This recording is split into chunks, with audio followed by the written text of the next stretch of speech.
3,276 days. That's how long it's been since a Springbok victory in Australia. 2013, cast your minds back to that far, nearly a decade ago since the Springboks last won a game.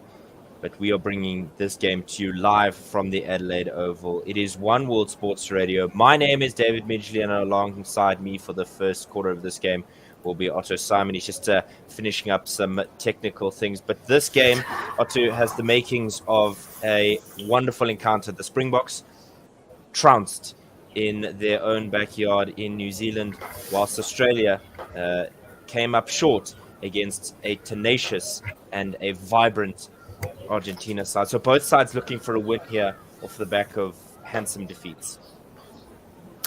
Yes, indeed. Thank you very much for listening wherever you are in the world. I'll get the scorecard up for us as soon as possible. Damn these Aussies for the scheduling of this match. Usually the Australian matches should start at 11 South African time. That's agreed. We all agreed on this. So not only are we eating rugby with coffee, which is wrong, we are yet to make coffee here at my house. So yes, just sorting out some final technical details this side, and then we'll be back to normal. But yes, thank you, David. It's so nice to be here watching this match. Despite my complaints, those aren't really anything to be upset about. Max of 18 degrees in Adelaide today. Very few opportunities for rain, only 10% in the Adelaide area, so it looks like it's going to be a marvelous winter's day for rugby. Just have a look at these two sides. South Africa with a total of 671 caps, Australia 504, with South Africa having around 25% more caps starting. Now, if we look at the benches, I mean, the 353 versus 194, marked difference between the two sides on the bench. And could that be the difference towards the back end of this game? Let's get underway with the Australians as the home side. So they have picked James Slipper as their captain. 119 tests to his name. Falau Fainga and Alan Alatoa will be the front three for today. Rory Arnold earns his 31st test cap with Matt Phillip in partnership at lock forward. Jed Holloway and Fraser McWright, an inexperienced flanker pairing with only 6 caps between them. So that might be an opportunity for South Africa to push their advantage at scrum time. Rob Valentini at number 8. Nick White, a man who recently picked up his 50th cap, and he gets a 53rd today, so 53 for him. Noah Lolesio coming in because of that injury to Quade Cooper, and it's something that Australia will sorely be missing. Marika Koroibete and Tom Wright are your left and right wing pairing. Koroibete not far away from his own milestone, picking up his 48th cap today. Hunter Paisami and Len Ikitau are your centre pairing. Again, some inexperience there, less than 20 caps each, and so in trying to overcome that or to counteract that, Reece Hodge comes in at fullback with 57 tests to his name. South Africa, a familiar side, Otto. Yes, building towards the World Cup for 2023. We saw some interesting selections in the last match against New Zealand. So for this one, I must be honest, as usual, I've not prepared at all, and I've not actually seen the Springbok selected team. But nobody's going to remember who won the Rugby Championship in 2022. We're all looking forward to 2023. Please, Dave, let's hear it. What have we got? Ox, as he is affectionately known, at number 1, with Joseph Dweba continuing at number 2. Remember, the injury to Bongia Manambi brought Dweba in the previous Springbok game, but he didn't have the greatest performance. Only 3 caps to his name, so he'll want to be a lot better with his line-out throwing than he was in the previous encounter. Frans Malherbe is your final front rower. A common lock pairing in Etzebeth and De Jager. Kolisi and Peter Steph du Toit at your flanks today, with Dwayne Vermeulen completing the back three. Quality between the three of them, but it's Dwayne Vermeulen who struggled a little bit in his return against New Zealand 2 weeks ago at Emirates Airline Park. Faf de Klerk and Henry Pollard, a half-back pairing that you wouldn't have been too... Well, they wouldn't be too foreign to you. Makazole Mapimpi and Warwick Gelant, seemingly number 5 in the queue for right wing. Somebody like Kurtley Arends, Cheslin Colby, Jesse Creel. I mean, there's just so many, Spoon Corsi, that are out at the moment. And so Gelant, who was part of that Rugby World Cup winning side in 2019, gets to go on the right wing. Dalende and familiar faces as always, and Damien Willems at number 15. South Africa on the bench: Marks, Kitsoff, Koch, Franco Mostert, Quagga Smith, Jaden Hendrickse, Elton Yankees, and Frans Steyn making his return to Test rugby for the first time in 2022. He's somebody as well that could change the game. South Africa going with 5-3 on the bench. Australia: Poreki, Sio, Tupuo, Swain, Leota, Samu, McDermott, and Kellaway. A very inexperienced bench. They're only 194 caps, and you can see the gulf between these two sides. 3 is where South Africa find themselves on the world rankings, and Australia number 7. But please don't take for granted the ability of the Australians to turn up at home. South Africa lost twice last year in that amended rugby championship, and if you cast your mind back to 2013, it was 28-2 when South Africa last beat Australia in Australia. So it's going to be a tremendous occasion for both of these sides. Australia having lost 3 out of the last 5, South Africa 2 out of their last 5, those losses coming in Bloemfontein against Wales in that somewhat B side in the second test of that series, with their other defeat coming most recently against New Zealand. The man with the whistle today, Paul Williams from New Zealand Rugby. His assistants are Ben O'Keefe, Tual Tranini, his partners on the side, and Brendan Pickerel is the New Zealand TMO. Hopefully we can get some good continuity from this South African side. They know that Australia will try and break things down. They'll try and dent their progress, dent their forward momentum as the conclusion of the anthems is underway. We can see a Wallaby dressed in, an inflatable Wallaby dressed in what looks like the 1999 Australian kit, remembering guys like Joro Kafoko, Wendell Saylor, and George Gregan, Stephen Larkham. That's a side that Australians will be desperate to have once again. But boy, oh boy, Otto, as much as we are seeing the gulf between these two sides in Rugby World Rankings, with New Zealand, England, and Scotland between the two of them, I just feel like the Aussies will turn up today, having lost their last game against Argentina after thumping them in the first encounter, 41-26 in that first one, and then fortunes were reversed with a much beleaguered or much damaged Australian side due to injury. So take nothing away from the Wallabies side in Australia, in front of their home crowd. It will make a massive difference. Nick White, with his magnificent moustache, will kick us off in this game. Not what you would traditionally see, Atu, the number 9 kicking off the game, but Australia playing right to left, South Africa left to right, and everybody's in their traditional colors. This one goes straight down the middle, high into the air, just outside the 22, and it's knocked backward, and Australia are able to collect possession. It's actually a forward, knock-on rather, by the South Africans in the take-off. So, right, Australia now getting over the gain line in the 22. Nick White looking for some options as he goes through the hands. Lolesio is now brought down in the middle of the park. He goes to the right-hand side, trying to engage his forwards. Here is Nick White, marshalling the troops over the 22. Iketau trying to find some options out wide. He runs out of space and so has to drag himself back in as he looks for some continuity. Rory Arnold taking the ball and only finding a wall of green and white trousers, but shorts rather. This is a great bit of work from Australia. They've broken through. Valentini broke through the Springbok defenses and was nearly towards the 5-meter line. Again, there's a break now from Alan Alatoa. The Australians are hammering the try line, and there we go. Nearly a try that South Africa could have defeated or could have done something with, but boy, oh boy, have the Australians come out the gate firing.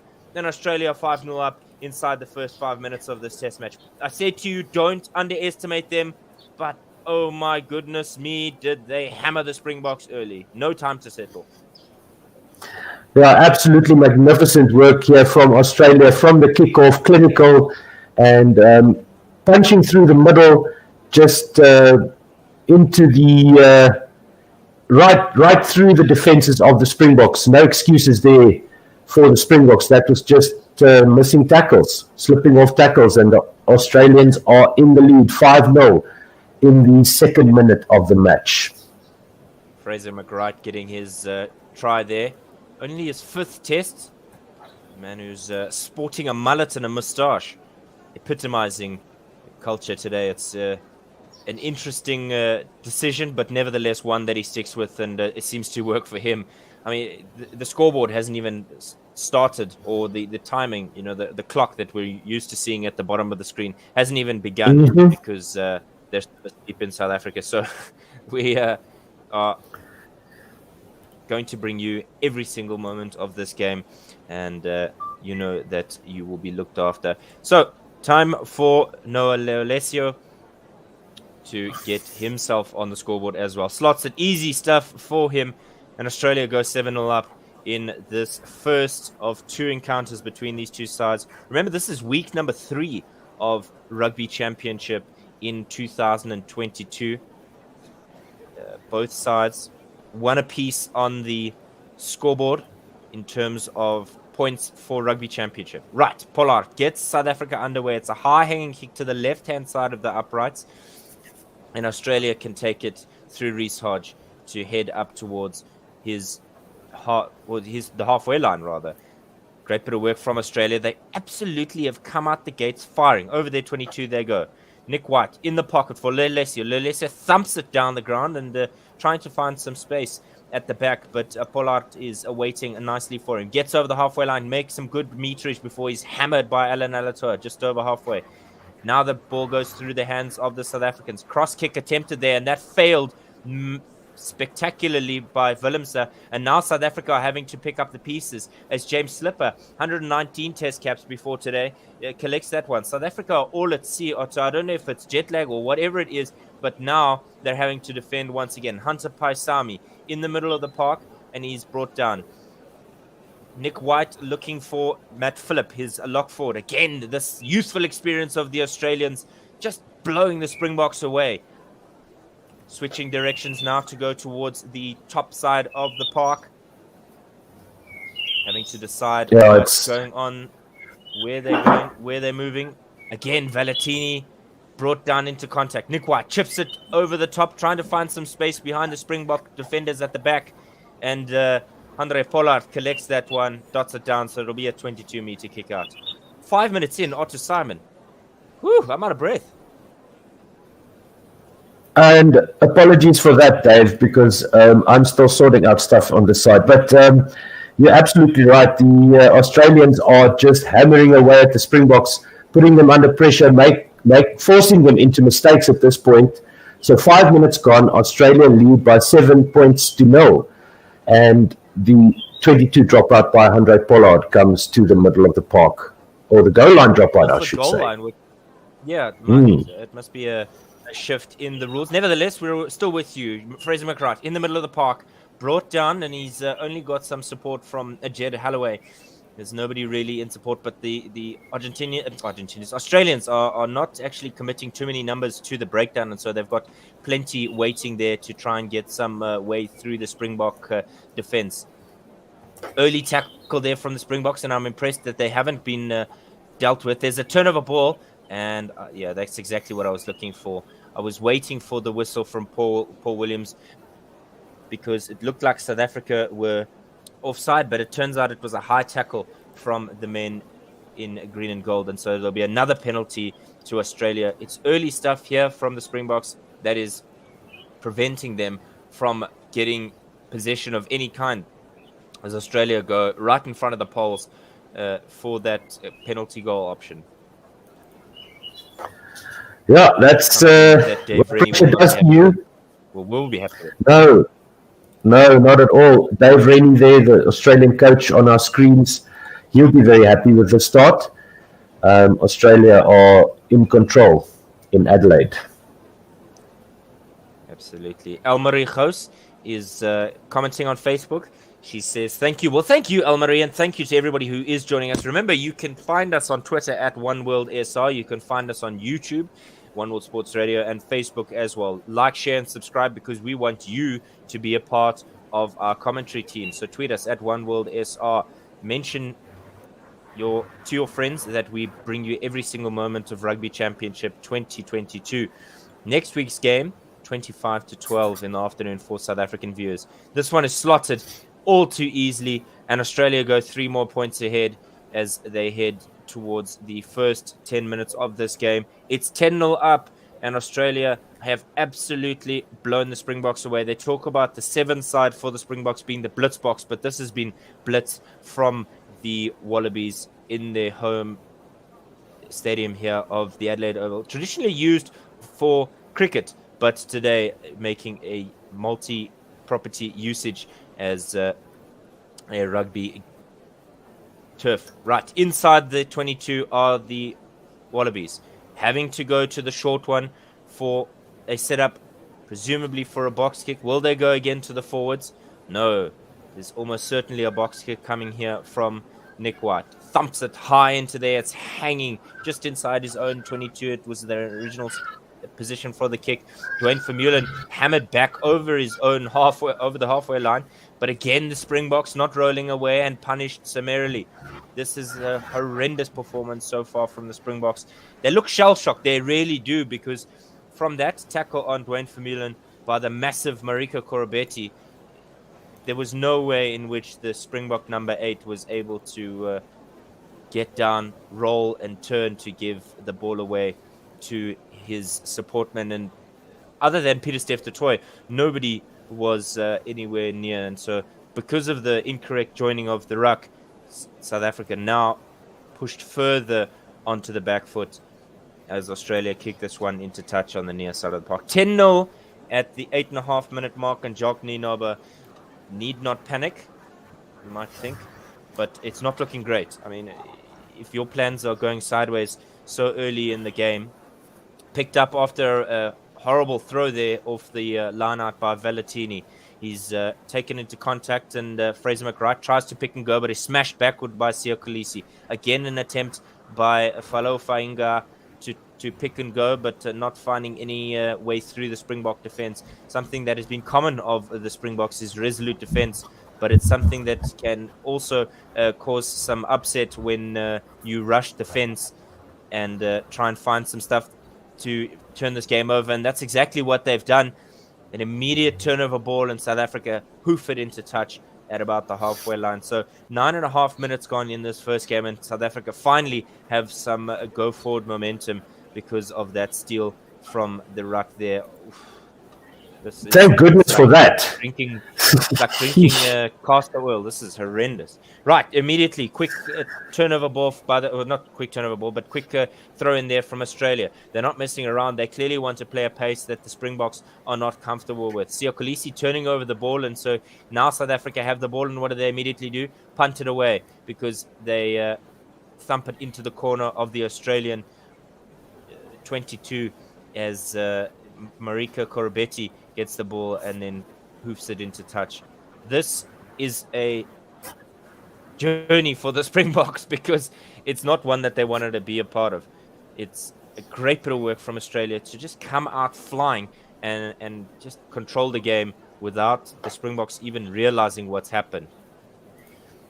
Yeah, they definitely piling on the pressure, keeping the pace nice and high, making the large forward pack of the Springboks move around the field rather more quickly than they would be comfortable with. And there's a skew throw from Australia, from South Africa on the mid side of the field. Swim again.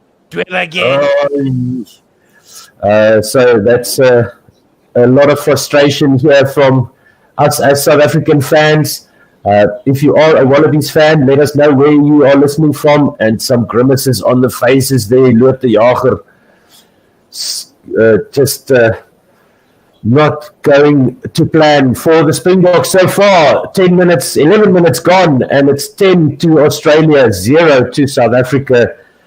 So let's see what the Springboks can do here, if they can rectify this situation. So thank you very much, Coach Dave, for those first 10 minutes. That was an awesome job, and I do apologize once again for everybody. Didn't get my ducks in a row here for several reasons, but here we go. So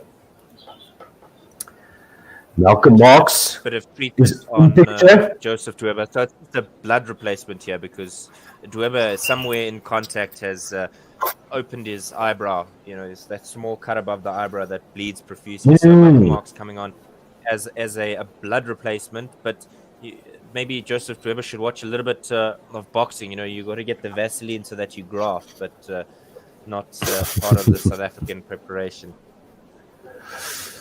Yeah, so straight into a scrum here. It will be Australia's put into the scrum on their own 10-meter line on the near side of the field, 15 meters in for the line-out transgression by the Springboks. Van der Kerk is in attendance there as the scrum is set now. And there is a free kick to Australia and quickly taken by them as they punt this down the field to the middle of the park inside the Springbok 22. It bounces favorably for the South African players. Damien Dalenda kicking this ball to the near side of the field, and it will cross the touchline about 5 meters inside the Springbok half. That was a very nervous moment there for the Springboks that almost bounced into the hands of, who was that, Korobetti. Came rushing through there. Mariko Korobetti. Yeah, so that was a lucky escape for the Springboks. Australia with the line-out on the near side of the park, just inside the Springbok half, go through the back of the line-out. The Springboks have it. Into the Australian half they go, and the ball is available on the Springbok side, to the middle of the park, to the far side of the field. Kick to the corner from South Africa. The ball is rolling into the 22. It's collected by the right wing of Australia into the middle of the park. He passes the ball to one of his teammates who kicks the ball to the near side of the field, and South Africa will have to put in on their own 10-meter line. So it's a strange camera angle, that, by the way. But it's looking a little bit better now for the Springboks. I'm so over the spider cam, this overhead game. Because when play is not happening, show us the spider cam. But when play is running, you know, you got to give us better camera angles. Yeah, let's see. So here we go with Malcolm Marx. He goes to Noord Jager. The ball is set on the 10-meter line of Australia, and there's a penalty advantage for South Africa to the blind side. Van der Kerk with a chip kick, but it goes over the touchline on the near side of the field, and they will come back for the penalty to South Africa for a line-out infringement by Australia. So what are the Springboks going to do here? Surely they're going to go for goal. Go for the posts. You can't tackle a penalty kick. Why not? Let's wait and see. That's exactly what they've gone for there. Just on the 10-meter line inside the Australian half, but about another 20 or so meters in from the touchline. South Africa trying to get on the scoreboard here because they're chasing the game or two. It's 14 minutes gone, and they're already 10 points behind. Andre Pollard would love to slot this and get South African nerves, not calm, but certainly eased ever so slightly. Yes, indeed. So let's see what Pollard does with this one as he lines it up. He needs one more point to 50 points. Right. Interesting. Let's see. So Pollard has a look at the posts, looks down at the ball, steps forward, slots this past the left-hand upright. That's a bad miss there by Pollard. It's one of the rare occasions that you will see a mistake like that from the experienced number 10 for South Africa. So Australia will have a 22-meter drop out. And it is Nick White, the kicker for today. Nick White with the ball on the 22-meter line for Australia, well behind the 22 as he sends this one low and straight down the field. The Springboks still scoreless with 15 minutes gone. 10 points to Australia. This one is sent up high into the air in return. Comes down just inside the 10-meter line of Australia, where it's Nick White at the back to Lelesio, who sends a chip kick over the top. Lucanio Am collects, and he's running towards the near side of the field. He's up towards the halfway line, brought down in the middle of the park. Faf de Klerk to the far side. Noot de Jager, Andre Pollard, Makazole Mapipi from the left wing position, and this one is kicked forward into Australia's 22. Corradeti will let this one roll over the goal line and jot it down as he was attended by a Springbok attacker. And Australia now with the goal line dropout, and it is their number 15, Reece Hodge, with the ball on the goal line. With the goal line dropout. So in the past, that would have been a 5-meter scrum to the attacking team. If I remember correctly, this one will now be a goal line dropout as it is collected by Warwick Galant. He goes searching for space on the near side of the field. He finds some support as he's brought down outside the 22 of Australia. Faf de Klerk at the back of the ruck here sends it to Dwayne Vermeulen through the middle.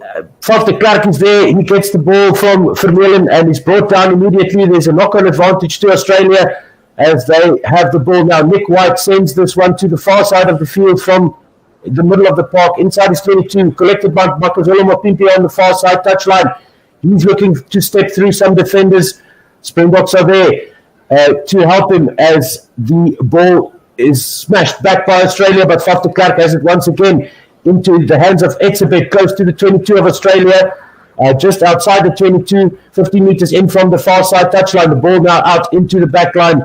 It is Damian Willems who chips this one forward.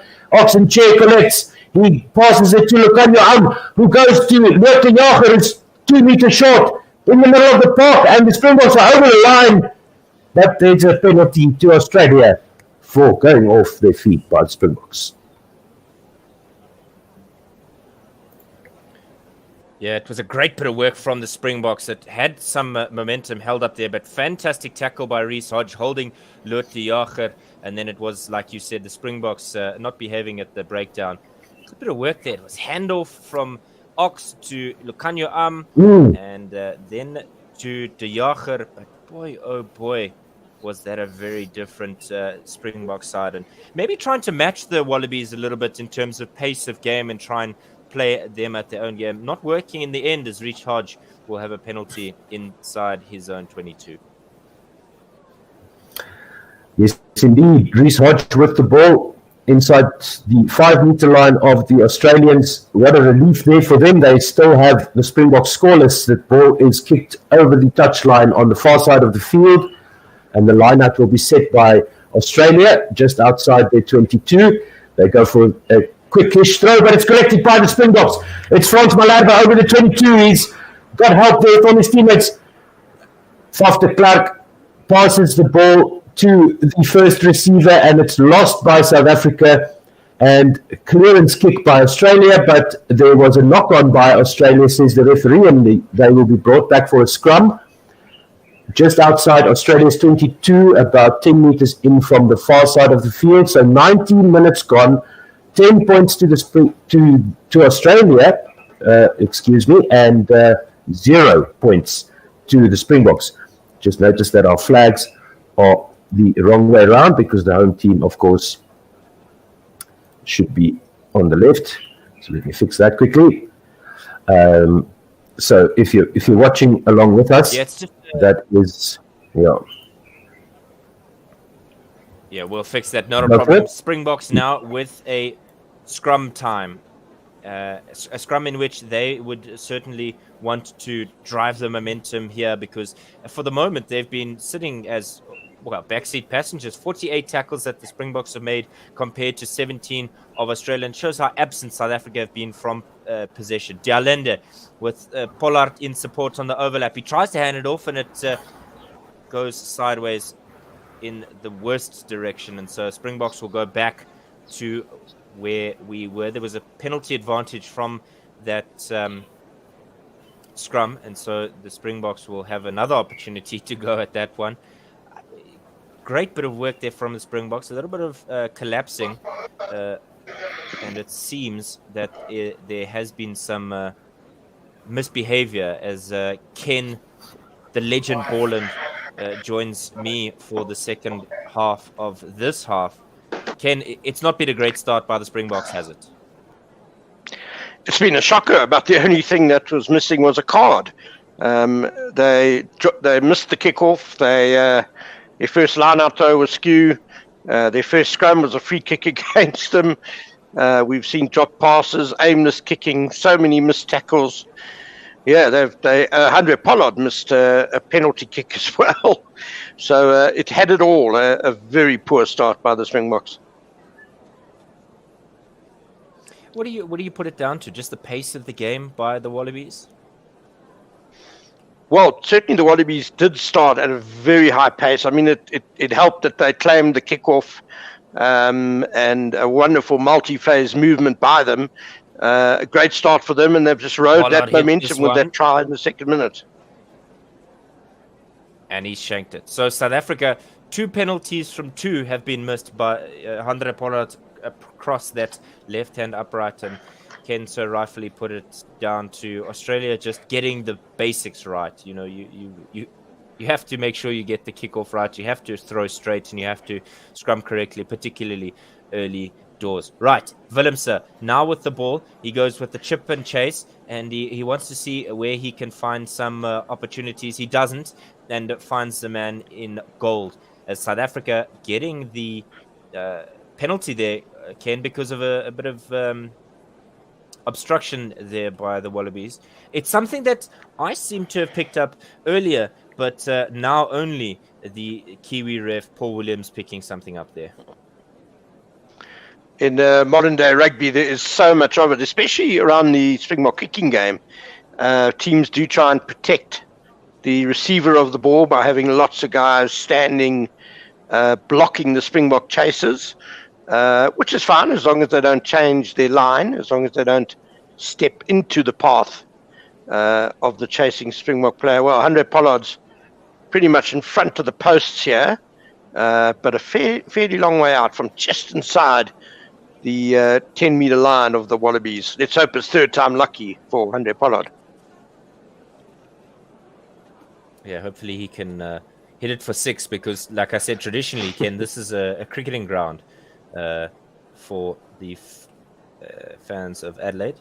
Nevertheless, I'm sure they'll be grateful that they have Test rugby. Pollard slots it. Yes, South Africa have 3 points at the Adelaide Oval.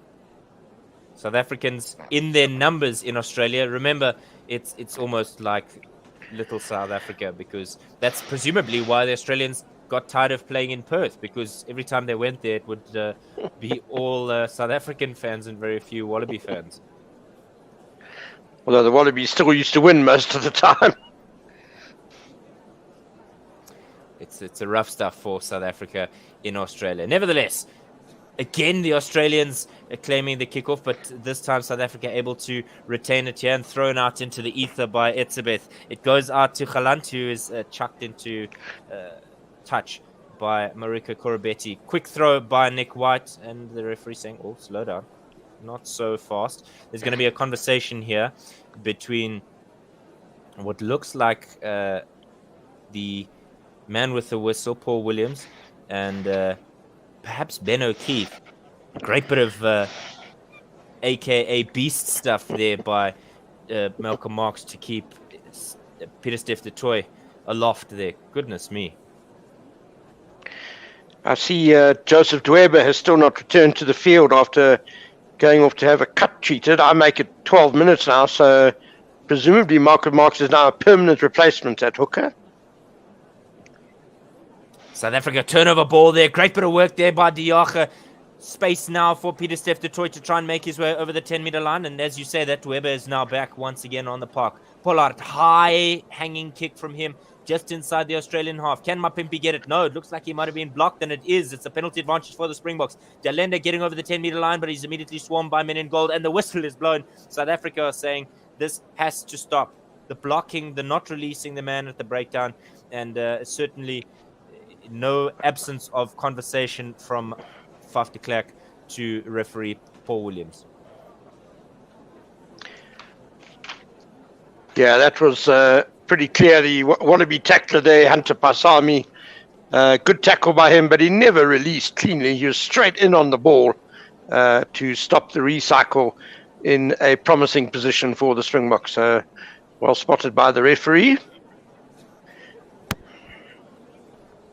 Ria Weideman saying, hello guys, thanks for commentary. Come on, South Africa, what's up with you? I think maybe they're jet lag, Ken, as this one is thumped into touch on the far side. Weber now sporting some tape as he throws this one. Is it straight? Yes, and De Jager gets the catch, but immediately swarmed by men in gold, and there's another penalty from the Australians. Now discipline starting to cost the Wallabies. They came out flying, Ken, but just in the last 5 minutes since you've joined me, the discipline has been poor, and now there's going to be a conversation with James Slipper. Well, bad behaviour does tend to follow me around, David, but just the Springboks starting to get their game going, starting to exert a bit of pressure on the Wallabies, and the cracks are showing.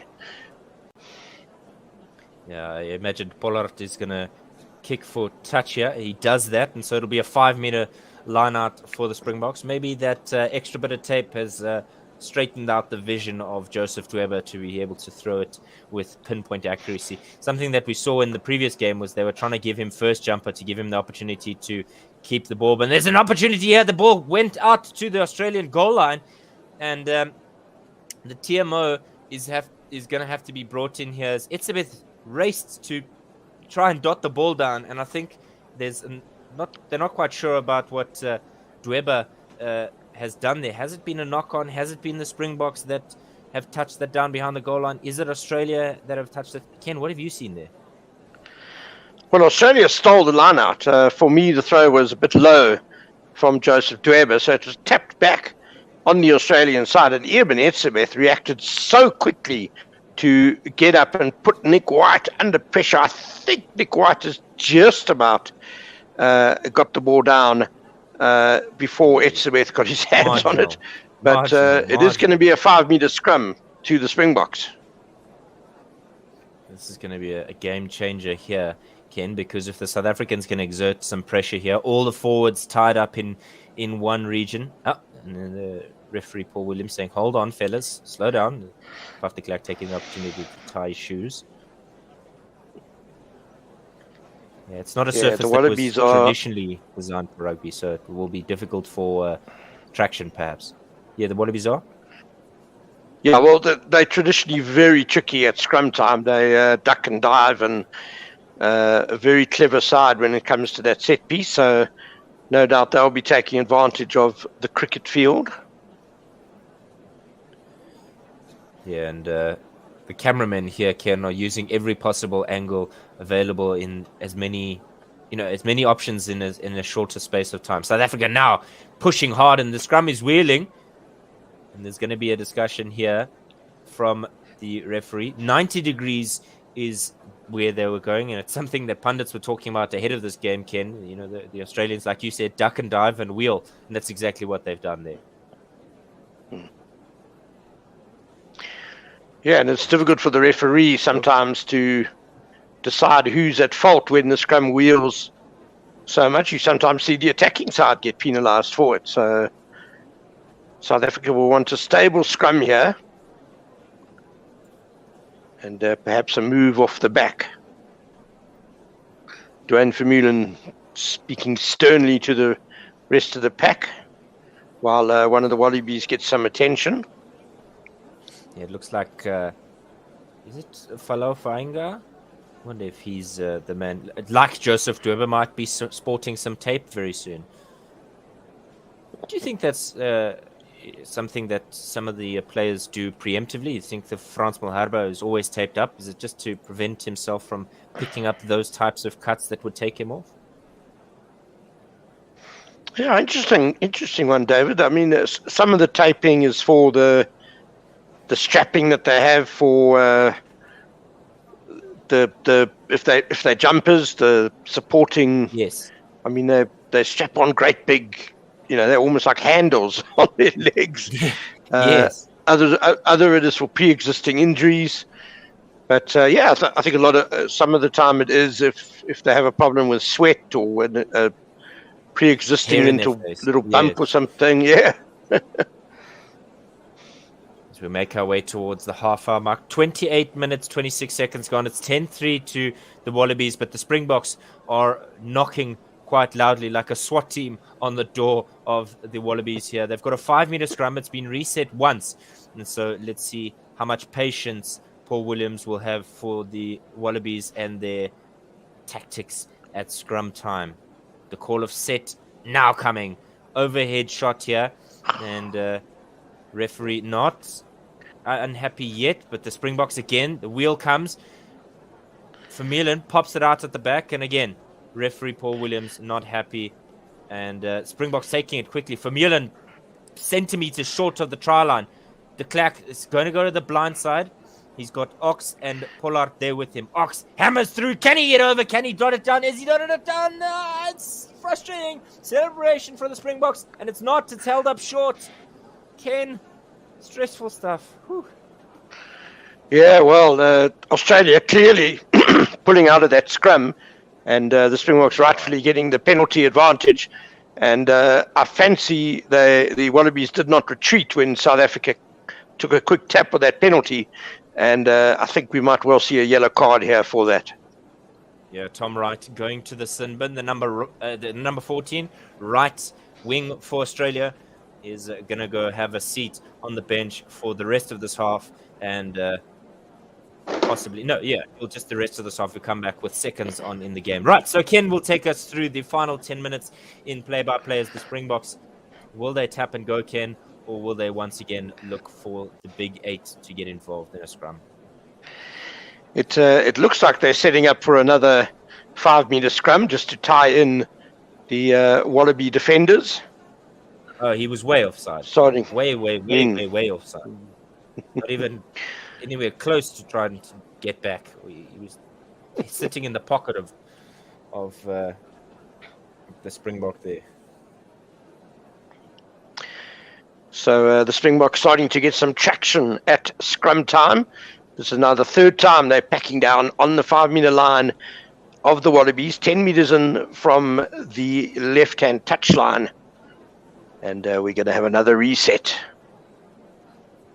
So referee Paul Williams has another chat to the front rows. Cricket ground. Yes, been watching that obviously as well, and high hopes that the Springboks will cheer the mood a bit, because the Proteas are certainly in pretty desperate trouble in Manchester. Springboks also still in trouble here, 10-3 down, and we're into the 31st minute of the first half as a Springbok 5-meter scrum is about to go down. Vital period of the game here for the Springboks to try and draw level. Faf de Klerk feeds. It looks as if it might pop out the tunnel, but the Springboks get it back at the back, and it's a penalty to the Wallabies. There was some difficulty there with the Springbok scrum because it looked like Faf de Klerk was trying to get the ball back out the tunnel, which of course is illegal. A massive scrum there from the Wallabies. They knew it counted. 5 times we had the scrum go down. And when it happens like that, Ken, you want to pull your hair out, and frustrating stuff. Very, very frustrating first half for the Springboks here as the Wallabies clear to their right-hand touchline. So the pressure relieved for the moment, but it's a line out now just outside the 22-meter line for the Wallabies. Folau Fuengai is about to feed. And he goes short. He gets the ball back. Charges down the touchline. And great work by Duane Vermeulen, who spotted the ball was out at the ruck, and he snaffled it. Faf de Klerk. And the ball goes out the back to Pollard, out wide to Dialende. And here now is Damian Willemse. Lukanya steps outside his man, gets the ball away to Peter Steph du Toit, who passes it into touch. Yeah, it's frustrating when you do all the hard work. Galant was hanging back ever so slightly, and Peter Steph du Toit had the idea that he was going to run onto that ball, but with such a short space to work in, you've got to ask the question, was it necessary for that pass? But great bit of work, as you said, by Vermeulen to spot the ball unguarded. Yeah, I think Galant really should have been flatter there. There was space on the outside, and Peter Steph du Toit, understandably frustrated by his pass just going into touch. So Faingai will have a line out about 5 meters outside his own 22-meter line. That's got to be a skew throw. My word, yes. Referee Paul Williams has picked it up. Goodness, he may as well have thrown it to his fullback. At least to his scrum off. It was so wide. Yeah. So South Africa will now have a scrum. They will be desperate to get some points for all this pressure just before halftime. They're still trailing by 7. 6.5 minutes to go in this first half. So a vital time of the match. Do you think, Ken, that the Australians have not maximized the advantage that they had early on? I think 10 points wasn't a bad return for their early momentum, but we have seen it gradually shift. I can't remember too many chances that they wasted per se, but this is going to be a good test of their defensive mettle, these closing minutes of the first half, as Faf de Klerk feeds the scrum. That's a lot more stable from South Africa. They're trying to get the scrum on, but again, it's crabbing sideways, so De Vermeulen feeds de Klerk, and the ball goes back inside and goes astray for the Springboks, but they do have a penalty advantage for Australia scrumming in. Loud applause there from Nick White before he realized why the referee had blown his whistle. It's one of those don't celebrate too early types of things. You see many compilations on online. Kicked into the corner. He's quite a firecracker, Nick White. Absolutely, and I think the nuisance type of behavior is only emulated or equaled by Faf de Klerk in Nick White, and how he proves himself a thorn in between the toes of every rugby side he comes up against. Dweber finds Lut de Jager in the middle of the line out. The Springboks set the maul. It's out now to de Klerk. Long pass to Pollard, and it's gone astray in midfield. Kicked through by the Australians over the halfway line, but the referee has called the Wallabies back for no doubt an offence at the maul. The Springboks took the ball out of the line-out drive very quickly. Australia obviously illegally killing their momentum there. How many times, though, Ken? How many times before we see a card happening? Because it's not the first time that this has happened. 8 penalties to 4 conceded by Australia. And how many times, Ken, is this going to happen where the forwards are intentionally breaking down set plays? Yeah, and they're already playing with 14 men, of course, with Tom Wright off the field with a yellow card on the half hour. So Springboks really have to make this period of dominance and the extra man count before halftime. A line out 5 meters out. Dweber again to de Jager, soaring high. The line out drive is set. Dweber has it at the back. Springboks are gradually making progress over the 5 meter line. And Faingai has come in on the side to play Dweber with the ball. So the penalty's got advantage. And perhaps we will now see quite possibly a card. And yes, referee Paul Williams gives the double blast on the whistle and signals for time to be stopped. No doubt Wallabies hooker Folau Faingai is going to be sent to the naughty chair. And deservedly so. It's him every single time, Ken. It's not the first time we saw a skew throw from him, as you see the referee Paul Williams saying to James Slipper again and again and again. You know, the bad throw is one thing, but when you're intentionally breaking down mauls at every opportunity, and then you are, not behaving, and seemingly Paul Williams keeping the card in the pocket. My word, how? I can think that's only because he doesn't want to reduce them to 13 men. Anyway, Dwebo with another line up there on the 5-meter line, and it's again to Diago, a bit deeper in the line out this time. Springboks set them all again. Matt Phillip fighting hard for the Wallabies in the middle, and they have actually stopped the drive, and the ball goes loose at the back to Clerk. Tidies up.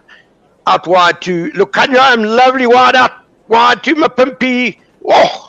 Crunched into touch in the tackle by Marika Coriobetti, and he loses the ball in the process. What a moment of defence by Coriobetti there. An incredible bit of work there from the man. Remember, there's nobody home at right wing for Australia, so Coriobetti having to do a dual job, and boy, oh boy, did he run over Mapimpi with disdain and disgust. He smashed him. Mapimpi diving for the corner there, and his speed not able to get him through that one. Massive tackle there by Coriobetti. Wow. And just to show the pace to get across, as you said, it's his opposite wing.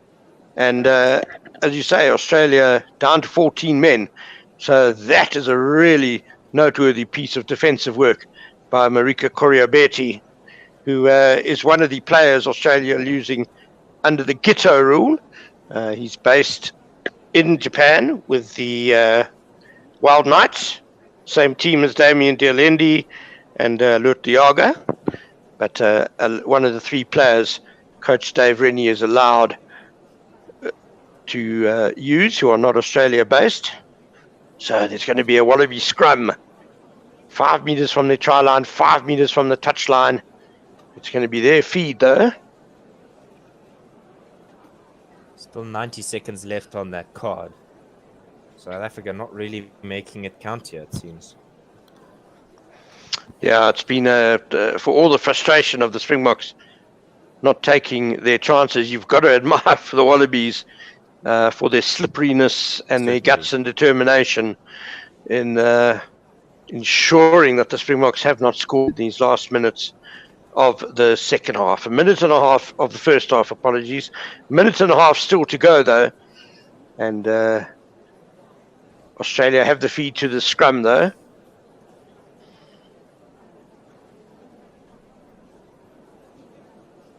Just having a look at that replay. He's come across from the opposite wing. Mapimpi's tried to dive over the top, and I'm surprised he hasn't cut him in half there. Wow. Incredible and Wallabies feed. Nick White evades the attentions of Faf de Klerk, but then slips over, and Faf de Klerk bundles him over the try line. So I fancy that's going to be a 5 meter scrum. Beautiful. To South Africa. Nick White is lying there injured. Perhaps it was very much a football player type response there, Ken. As much as, it was, I think if he's looking for some sympathy from referee Paul Williams, he's not going to get it. It wasn't, let's have a look at this one. A small tap on the nose there from Faf de Klerk on Nick White, and he collapsed in a heap of disappointment there, did Nick White. Well, that was a real... That's why it's held up short. A really Oscar-worthy acting performance by Nick White. Faf de Klerk was trying to swat the ball and just brushed his chin. And Nick White went down like Muhammad Ali had punched him, moaning at the referee, on his knees. Well, let's see what Brendan Pickrell says here. Because it's not intentional. He's tried to swipe at the ball. He's bopped him on the nose. And Nick White, with the most manliest of moustaches, had the opposite of manliest responses. Of course, intent doesn't come into the law, and I think Faf de Klerk will be penalised here because he did make contact with Nick White's face. Hopefully, it won't be anything more than just a penalty. Because the way you see it, like he turns his head away. No, come on. Surely not. So you think Nick White made up the contact as well? No, I think it's not as bad. I think it's a bit of a glance, but anyway. Yeah, it's a glancing blow, but it's still still contact. But I'm still quite flabbergasted at that. Faf de Klerk has been given a yellow card. They leave Falau Fanga for breaking down 3 mauls in a row, but a bop on the nose from de Klerk, and there's a yellow. No, surely not. Yeah, no. South Africa can feel aggrieved about that as the Wallabies clear their lines with the kick to touch. Nick White looks very satisfied with his wonderful bit of play acting there. No doubt Eben Etzebeth will be looking forward to getting him at the bottom of a ruck after that. Fanga throws short just on the 22-metre line. James Slipper carries well, makes a couple of metres. And Nick White just asking the referee if the hooter is gone. The referee says it has, and Nick White just covers the ball into touch. So the end of a very, very frustrating first half for the Springboks. They trailed 10 points to 3. They started very poorly, with Australia scoring in the second minute through loose forward Fraser McWright, converted by Noah Lolicio, who then kicked a penalty 2 minutes later to put the Wallabies 10-0 up after 7 minutes. Springboks dominated the second quarter, but could only get a penalty to Andre Pollard, who missed 2 previous attempts. Yeah, it's been a frustrating start for the Springboks in round 3 of a rugby championship in 2022, and it's one that the Australians have certainly capitalized on. Like you said, mammoth defending from the Wallabies, a bit of theatrics from the Wallabies, but nevertheless, can they go into the break with a 7-point lead? And what do you think will be the plan for the Boks coming out in the second half? I think it's frustrating as some of the Wallabies spoiling play and the referee has been. South Africa's problems are anchored in their failure to execute the basics properly. So they've got to hang on to the ball better. They need to find a way of getting more traction from their set pieces and just looking after the ball better, basically build some pressure on the Australians. Yeah, that pressure turns into momentum in terms of attacking ball, and that's something that's been lacking, like you said, Ken.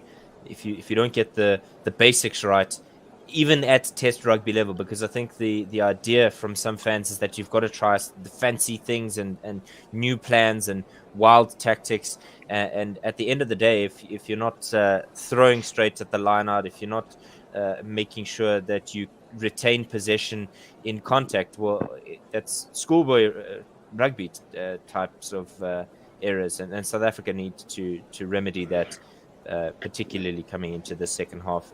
They lost in that second game against the All Blacks, and Ken, do you think there will be any changes at halftime or shortly after? Yeah, well, they're called starter players for a reason, aren't they, David? Because you've got to get those in place before you could do the fancy stuff. I think we might see Malcolm Marx back on the field fairly soon, but otherwise, I guess the usual times for the bomb squad, a new front row on around about the hour mark, but it's not so much the personnel as the execution that's really going astray at the moment for the Springboks, and they just need to show a lot of composure in the second half with so much going against them in the first. Yeah, absolutely. So we'll be with you in just a moment after a brief break, as we'll take you through the second half of this Rugby Championship game. Don't forget, like, share, subscribe, ding the bell so that you know when we're going live. And we're on patreon.com, One World SR. So thanks so much, and we'll be back with you in just a couple of moments.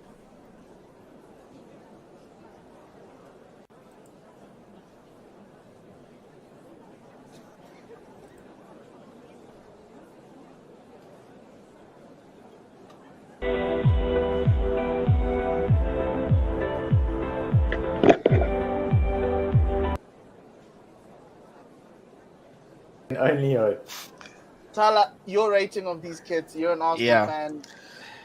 Look, I think let's start with the home kit because it's a little bit below the standard of the Arsenal kits of the last few seasons. It is a little bit plain except for the collar. Like, it's quite, it's not creative at all. So you can give that a 6.5. The collar saves it quite a bit. Like the collar looks good, but yeah, let's give it a 6.5.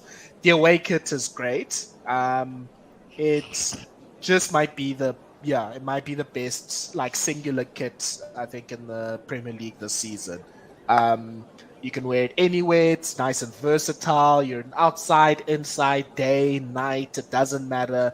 You sorted with a kit like this for date night trip. It seems like Arsenal's having a great run with their away kits the past few seasons. I'm definitely going to try to get this one. I'll definitely use my cheap seats discount code to get it from Classic Shirts. This one is a 9 out of 10. A 9, not even a 10. That's you save 10s for the club we're going to talk about last. Yeah, fact. But Yusuf, what do you make of the Arsenal kits this season? Okay, so I held the home one yesterday, and when I looked at it in person, first when I saw the promo pictures, I was like, oh, it's so boring and so plain. But I'm going to go with the 8 for the home kit. I really, really, really like it. In player version, the kit really feels good. It looks good. I love how it does.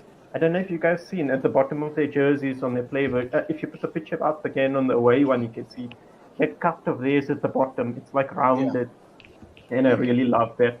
Well, I got these photos from your website, so like So that's the player version. The Arsenal one you have there is the fan version. So the player version, the material in it is obviously upgraded and has small extra features on it. The away one, wow, it's beautiful. But I'm gonna go with Tala. It's not a 10, it's a 9. that's fine. Mine's in the post with the cheap seats code, cheap seats 99. That's all I'm waiting for. To start the season off right, because there's going to be a lot of tears, but at least I look good. And so Wahid and Yusuf, welcome to the Fashion Club era.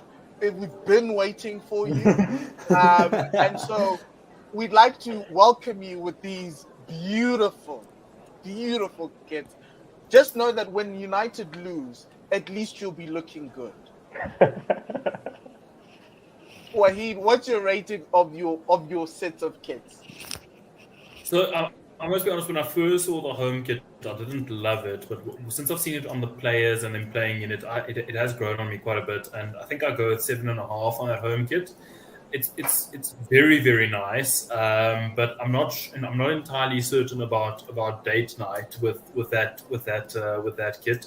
So I think 7.5 there. I absolutely love that away kit. The away kit looks absolutely unbelievable, and I'm gonna go 9.5 on that away kit. I love it. I think it's absolutely brilliant. I think Luckily you married already.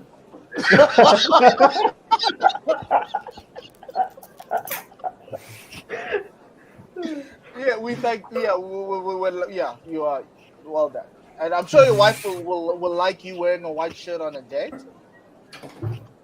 I'm not allowed to wear kits on dates. I've been told I have too many, and that those are for the house and when we're not going out on dates. What do you wear then? You have like 2 other t-shirts that you own probably.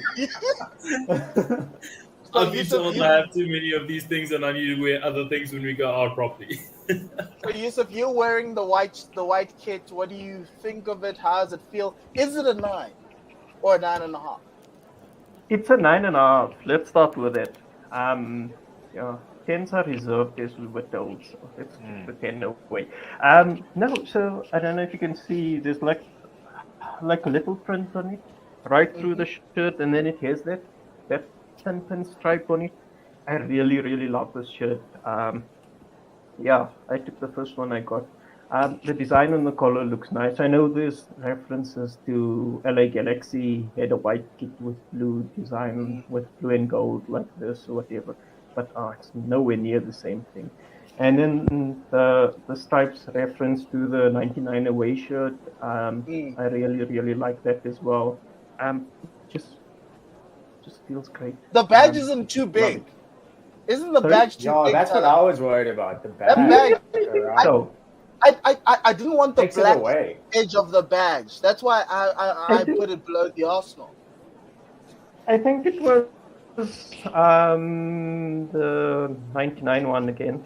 That you're selling yeah, to. Yes, yeah. we can see that. Yeah.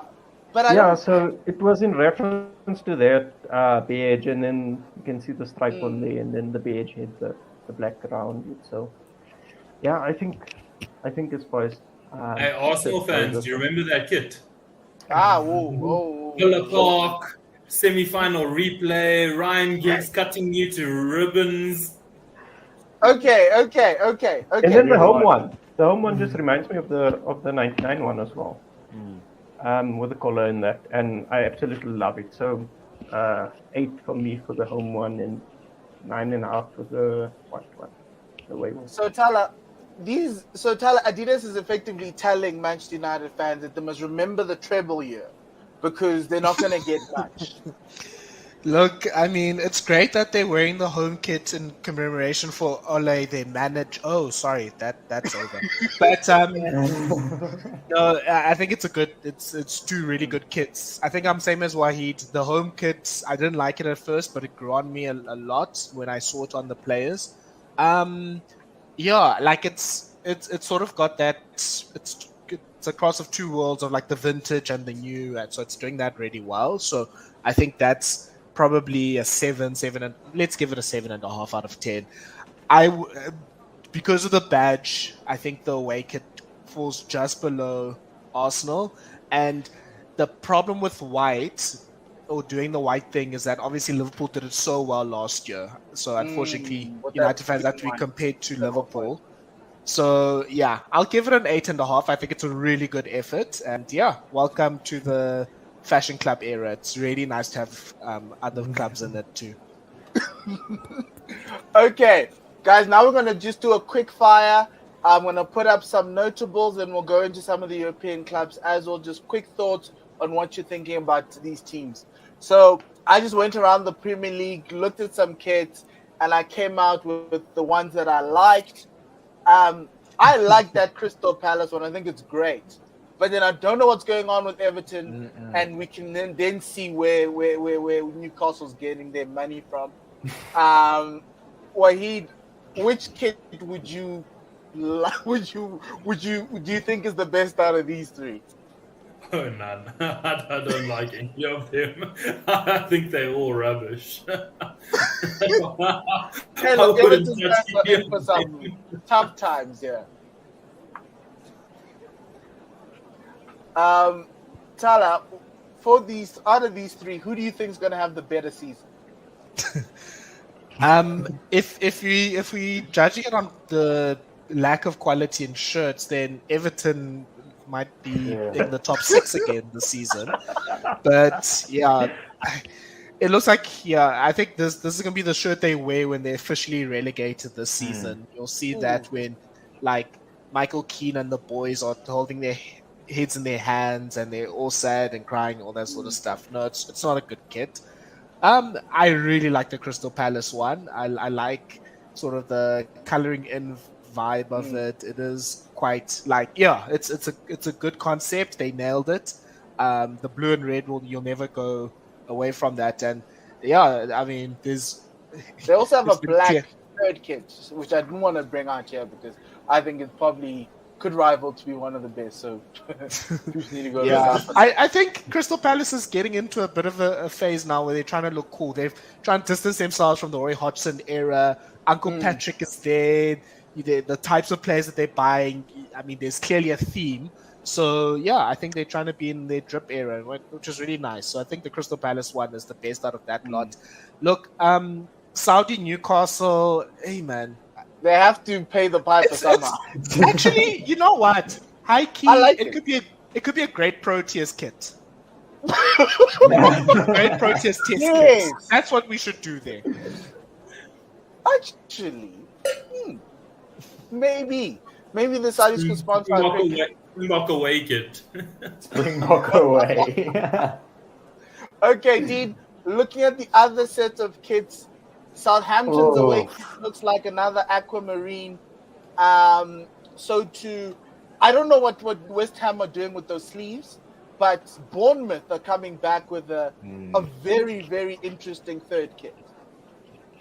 Yeah, like the Southampton one looks a little bit Maori inspired. Like very like I've seen they've got like a few awards for it as well. Like people are rating that one quite highly, but I don't know what's wrong with my eyes. I don't dig that one at all. Also, I have no idea. I mean, I know Southampton's on the south coast, but it's quite a stretch to base your entire kit off the ocean when you haven't done it before. So I don't rate that Southampton one that high. The West Ham one, though, I do like. I think a lot can be done with a plain back kit. Thank you very much for sticking with us, everybody. We are back live with the second half, and after a terrible start by myself and the Springboks, the Springboks are behind on the scoreboard, 10 points to the Wallabies, 3 points to the Springboks. And I think Ken Borland summed it up when he came on in the first half, saying that the only thing that was missing from the Springboks' horrible performance in the first half was a card, which came in the form of a ridiculous penalty against Faf de Klerk for trying to play rugby in the face of Nick White. Some frustrating play by the Springboks and bringing the referee into the game, and we see the kickoff by South Africa.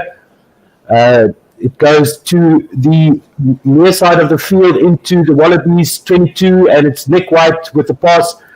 Gets the ball back now to Lulisio, who tries to step and gets almost to the 22 when he's tackled by Eben Etzebeth. Nick White once again at the back of the ruck, almost in the middle of the park. The one pass ruck now by Australia as they set up the tunnel for Nick White to get the ball to the back of the ruck, where he will clear his lines from inside his own 22, about 18 meters from the near side touchline. The ball will come down just inside Australia's half. The Springboks let it bounce, and Australia have it back inside the Springboks half now on the near side of the park. Nick White, the ball goes out to the back line as the outside centre for Australia kicks it down to the 22 of the Springboks on the far side of the field, where Warwick Holland sends it back with a kick to Reece Hodge inside his 10-metre line, sends the ball high up into the sky. It's going to come down right on the halfway line, collected by South Africa, and they have possession in the form of Stephen Kitsoff, who takes it over the halfway line of Australia. Now with Damien Willemse to Eben Etzebeth, and Damien Willemse playing scrum half once again. This one is sent up high into the air by Pollard, comes down inside the 10-metre line of Australia, and it is the right wing for Australia who brings it down. Nick White to the middle of the park. James Slipper, it looks like, takes it up inside the 10-metre line of Australia. Nick White out to Lulisio, who sends this one straight down the middle of this field, and it's going to bounce into the hands of Andre Pollard inside his 22 in the middle of the park, sends it to the near side touchline, and it will be a line out to Australia on the near side of the field, just inside the Springbok half. I'm joined by Anis Mohammed. Thank you so much for listening. And Paul Boer-Pitter asking, WTF is this? Where's the rugby? Yes, that was some date night drip for the halftime show here on One World Sports Radio. One of my favorite podcasts, and do take a listen to it on our YouTube channel as Australia throw this line-up ball to Vermeulen, who takes it into Australia's half, and this one goes out to the middle of the park. It looks like Lotte Jager there, and Mapimpi now scrum half to Pollard, who sends this one high up into the air, cross kick to the far side of the field. It comes down just inside the 10-metre line of Australia, and the ball is knocked on by South Africa and then by Australia, and the referee says we'll have a scrum inside the 10-metre line of Australia on the far side of the field. Yeah, a bit of a frenetic start, but this time South Africa, the Springboks are keep holding their composure, not getting blown away. Double knock there, good option. Just worried about the big hits. Damien Delene seems to have stayed down for a little bit, but he's back up now. Man short, obviously, in the back line. So, outside backs are doing the covering for Faf de Klerk after just grazing the Aussie scrum off on the face, and he went down like a bullet. So, yeah, it's been an interesting couple of first 3 minutes, frenetic, but you just got to keep your head.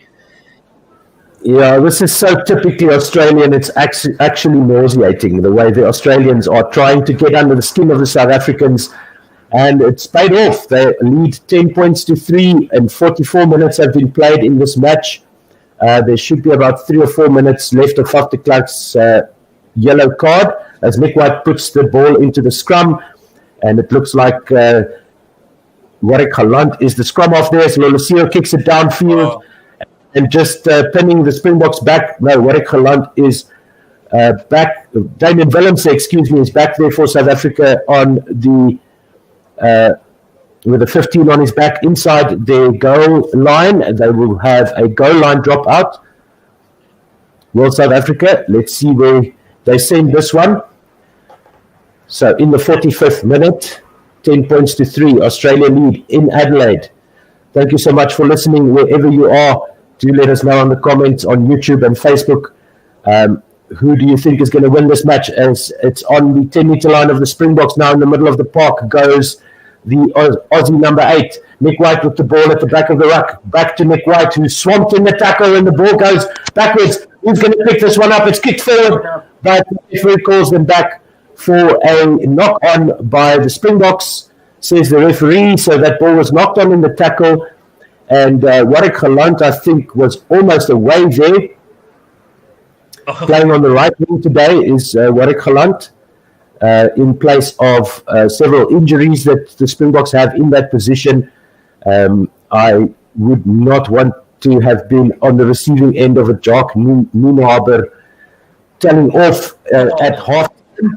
And it's a nice double tackle there from Peter Steph de Toey and Eben Etzebeth on the soon-to-be Tony-nominated stage actor Nick White. He will be into the scrum for the Wallabies on the 10-meter line in the middle of the field. And let's see what the Springboks can do with the scrum. Malcolm Marx is on the park. The rest of the front row is still the same. Rego Fuditwe and Frans Malherbe on the props. The ball is picked up at the back and it's sent wide out to right on the right wing. They're up to the 5-meter line of South Africa are the Wallabies on the near side of the field. Nick White with the ball at the back of the ruck. Lolosio sends it down the back line. There's some staggered defense here by the Springboks, and that allows the Wallabies to go once again up to the 5-meter line. Into the hands of the backline. Korobete gets over the try line on the far side of the field. The man who did the no-arms tackle on Makazole Mapimpi without any repercussions has a try for Australia. And they are leading 15 points to 3 in Adelaide. Boy, love to hate these Australians, and they just keep on giving us reasons to do so. Reece Hodge was held up there on the near side of the field. Very expansive play, and then, as I said, very staggered defense. No solid defensive line by the Springbok backline, and Korobete just steps past the backline players there. Warwick Galant with a tackle in vain across the goal line goes Korobete. And you've got to say, Australia are boxing clever. They are street smart. They are outfoxing the Springboks at the moment. They're not outplaying the Springboks. They're just getting the needle in enough just to get the Springboks off of their concentration lapse, forcing the Springboks into these kind of mistakes. Quick play, wide play, and Korobete scores for Australia. The difference is the finishing, because South Africa have had their opportunities. They've been in the 5-meter zone or the danger zone of Australia for a good chunk, or maybe a third of the near the end of the first half, and they just couldn't come away with any points. They only came away with 3. They had how many attacking lineouts, and Australia just spoiled. They would have taken the penalty. And to give away 8 penalties in your 22 within the span of 15 minutes is definitely a tactic, and I haven't figured out why no one's called them on it. The referee's given them 2 warnings about too many penalties in the danger zone, but nothing's Yeah, come of it.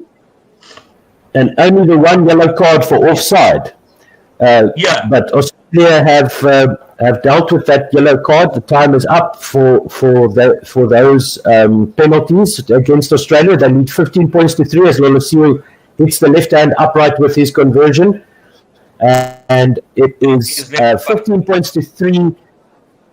And 47 minutes played, and Pollard with the kickoff to the far side of the field, inside the 22, collected by Korobetu, who's heavily tackled by the Springboks, and rightly so, thank goodness. Nick White to the short side, trying to get around the fringes are Australia, but the Springboks are there this time in defence. Once again, inside the 22, about 3 meters in from the far side touchline, Nick White sends the ball high up into the Adelaide sky. It's going to come down on the 10-meter line. Dwayne Vermeulen to Warwick Galant, who steps and goes through the middle and steps and beats another tackle and then loses the ball in contact. It will be a scrum to Australia in the middle of the field on the Australian 10-meter line. Warwick Galant, no, Damien Willemse, excuse me. Damien Willemse almost through the whole Australian team. He spotted some side forwards in front of him. Yeah, no, that was a bad mistake there in the end. He's telling the referee that he was also had contact with his face there, but the referee won't pay any attention to that, I would assume, being a New Zealander. So, the scrum to the Wallabies on their own 10-meter line. We should we should make sure that we take the referee out of the game and just play. That's also unfortunate. Warwick Galant saying that he got hit in the face, not getting any reaction from the referee. So a couple of strange. So Faf de Klerk is back on the park. Couple of strange. And it's a free kick to South Africa. Scrum infringement. Yes, indeed. Scrum infringement by the Wallabies. Early engage, I think, was the call, but the Springboks have a free kick on the 10-meter line of Australia, right in the middle of the field. Faf de Klerk is back on, and I think the Springboks have called another scrum here. Do you want to have a go at the play-by-play, Denise, for the next 10 minutes? I'll try. Okay, here we go. Australia have a... Go for it. 15 points to 3. 51 minutes gone. Swaying on for I think Angelo, but they're making Australia making a change to their second row as we await the scrum put in. 15 points to 3, 51 minutes gone. So they've Faf du Plessis done serving his sin bin ban, full complement of players on the field, and we are almost ready to get underway. Packs are binding up. It's the rugby Faf. It's Faf de Klerk who's got the ball. We are on a cricket pitch, so we should call the referee the umpire. And the engage is called, and at the back of the scrum is Kwagga Smith. Faf de Klerk goes around, and they're playing it to the inside centre where there is a slip again by Damien Willemse, and Kwagga Smith takes it from the back of the maul. Faf de Klerk now setting up and to the forwards. Malcolm Marx carries forward. De Klerk to Pollard, and there is a Stephen Kitsoff has got the ball, taking it up the middle. Kwagga Smith passes to Warwick Galant, who is cut down and stopped midfield. De Klerk quick ball now to Siya Kolisi, where he is being held up, and it is a maul called, and they go down. Ball not finally to the ground. Faf de Klerk now to Malcolm Marx, first receiver. Down the left-hand tram lines, Faf de Klerk shaping to kick. Advantage called for South Africa, and he puts this one in the air, box kick, and it's gone straight up, and Australia claimed it, but it's a penalty for South Africa. Number 2 for a dangerous tackle.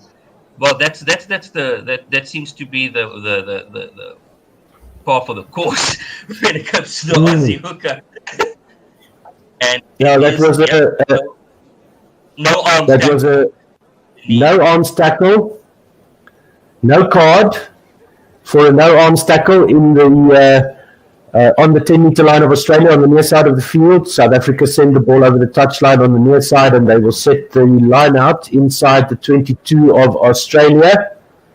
But as you said, Anis, the Springboks have to take the referee out of the game. They cannot let Australia get under their skin as they do, 7 meters outside of the Aussie try line. Malcolm Marks with the ball to put it into the line out. As the maul is formed, Australia wheeling it around. They've gone to ground, fluffed attack as Van Steen comes on for and it's a put in for Australia. The ball not coming out. Australia spoiling again. Well, good work there by Australia, spoiling the maul drive by the Springboks. And we'll see a replay now.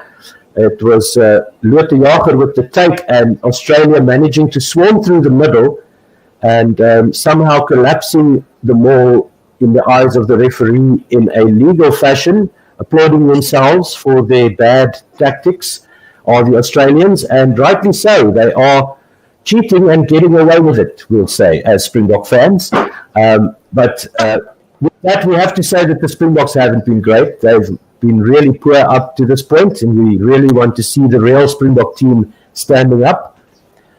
As we see Australia with the scrum just outside the try line, about 7-8 meters from their try line, 15 meters from the near side of the field. Nick White with the ball. Big shot by South Africa as the Aussies run it wide, and he might have put a footing touch there before he did it, but obviously not called. As Frans Steyn touches the ball for the first time, running over a couple of Aussies. Oh, the big pullback.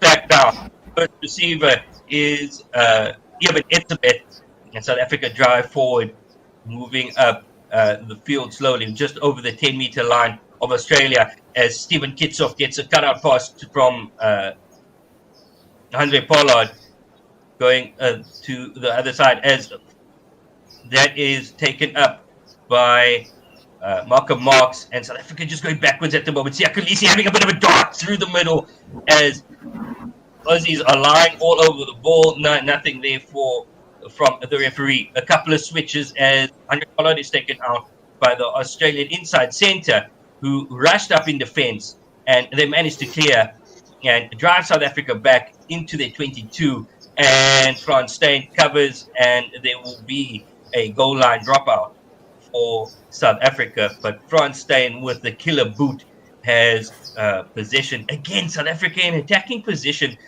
just driven back to their own try line. Very frustrating if you're a South African fan. Yeah, losing the ball on the ground. Andre Pollard caught in possession. He tried to get up and go once again and was robbed of the ball by Australia as he went to ground. And Lolosio with the relieving kick downfield, which means that Frans Steyn... He went with his head, no arms, straight into the bread basket of Andre Pollard, and no one's doing anything about it. Another no-arms tackle. We'll chalk that one up as another mishap by the referee there. The kick goes to the far side of the field, just short of the halfway line. As Malcolm Marks tries to make the cover, but not. Cut out ball by Australia straight through the middle, and they will finish and score another try. And that takes Australia 20. Takes the lead 20 points to 3 of 56 minutes. So actually frustrating if you're a South African fan. All coming from all this started from the advantage gained from a no-arms tackle to the bread basket of Andre Pollard.